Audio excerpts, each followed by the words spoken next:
V moji glavi divja trenutno ogromen vihar, zaljubljena sem, vse mi gre na živce, itak da me noben ne razume.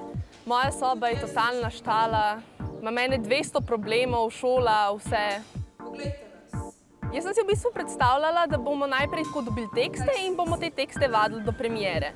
Ampak je bilo čisto drugače, ko smo delali različne vaje, da smo se povezali in ful smo se pogovarjali in pol je počasi na podlagi tega nastala predstava, ki je v bistvu tudi več kot pol narejena na naših izkušnjah.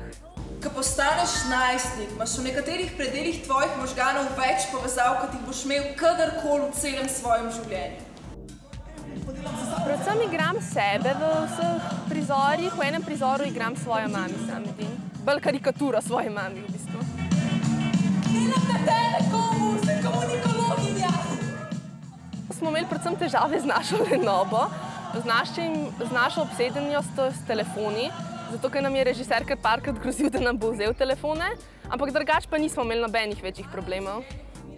Naučila sem se, da je za predstavo potrebno ful več dela, kot izgleda. Delali smo predstavo 6 mesecev, imeli smo tudi fizične treninge, potrebnih je ful več ljudi, kot izgleda na prvi pogled, režiser, dramaturginja, pol imamo koreografa, garderoberko, maskerko. To so meni sanje, da postanem igralka in na Velikem odru se jaz počutim zelo samozavestno, vse skrbi grejo stran, ker sem pred predstavo malo živčna in pol pridem na oder, gre vse to stran in smo samo publika in jaz in je zakon.